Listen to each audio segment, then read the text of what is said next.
tartanka quraanka kariimka ah ayaa maanta waxa lagu daahfuray masjidka Daarul Rahiim oo ku yaala xaafadda Gantaalaha ee magaalada Hargeysa. Tartankan ayaa waxa soo qaban qaadiyay macallimiin si tabaruca iskugu xilqaamay. Tartankani ayaa waxa ka qayb qaadanaya dhalinyarada kala duwan ee madarasadaha ku yaala xaafadda Jigjiga yar ee magaalada Hargeysa. Ugu horreyn tartankani waxa ka burbixiyay gudoomiyaha macallimiintan isku xilqaamay ee tartanka u qabanaya dhalinyarada madarista kala duwan ee ku yaala xaafadda Jigjiga yar ee magaalada Hargeysa, gaar ahaan xaafadda Gantaalaha. Sheekh Cabbaas waxaana ka mid ahaa hadaladiisii. والعاقبة للمتقين ولا عدوان إلا على الظالمين وصلى الله على آله وصحبه وسلم. وبعد ما طوي بشتهي أفريت وكي بشي رمضان كن أفر بقولي سياري صدقي هجرية كن أبقى صدقي بشي شناد لابد كل استيدي طبنك وحمان تدعي ترتنكي قرآن كريم كمسلم رحيم كاسر إلى مسابقة حامل القرآن الكريم أو لغو قبطو مساجد الرحيم.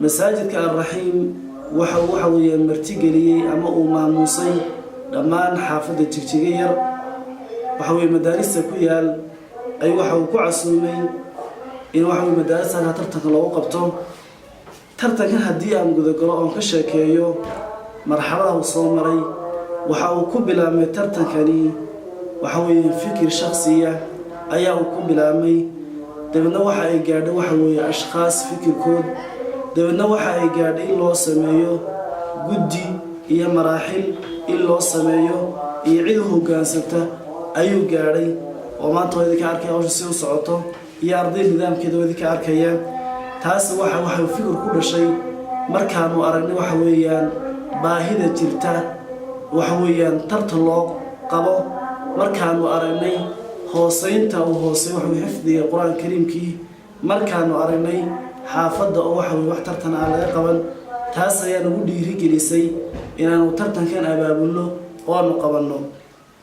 tartankan markaanu saa u dhisnay waxa uu tartanku ka kooban yahay ama uu u dhisan yahay nidaam guddi guud oo xaafadda ah iyo guddi hoosaad oo waxa weeyaan gudoomiyaha tartanka iyo ku-xigeenka iyo xoghayaha tartanka oo dhaata ururiyihii tartanka.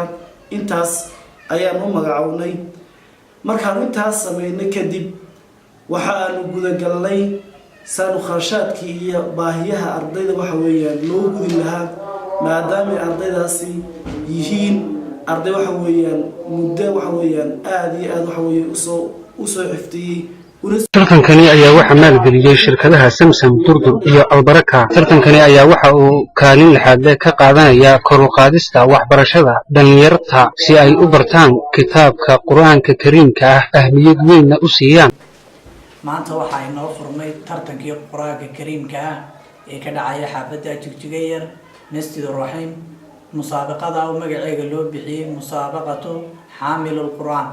tartankaasi waxa ka qayb galay oo wareegii ugu dambeeyay soo baxay 5 madarasadood oo ay ka mid ahaayeen madrasatu Daarus Saada, madrasatu Nuurul Yaqiin, markiisul Imaam As-Sakhawi, madrasatu Ar-Rahiim iyo madrasatu Daarul Qurraa. waxa lagu tartamayay 15 jis, 10 jis iyo 5 jis. 15 jis ardayda tartanka u gala waxay ahaayeen 10 halka ay ahaayeen 6 wiilal iyo 3 hablood. halka in 10 jis ay u galeen 11 wiilal iyo 6 inamood. 10 jis waxa u fadhiistay markaa 17 arday halka 5 jis ay u fadhiisteen 28 arday oo ay ahaayeen 13 wiilal xaga ay 15 ahaayeen hablo. haddaba tartankaasi waxa habloo wada fadhiistay 25 hablood baa u fadhiistay tartanka musaabaqadaasi halka ay inamaduna ay ahaayeen 30. tirada guud ee maanta wareegaas ku soo baxay waxa ahaayeen 55 arday.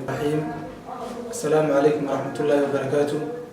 أنا هو مصطفى عبد الشيخ محمد أهنا قدومي كحجينك ترتنك مسجد الرحيم حافظة جنتالها waxaan ka hadlayaa mustaqbalka uu hiigsanaya markaasi tartankani.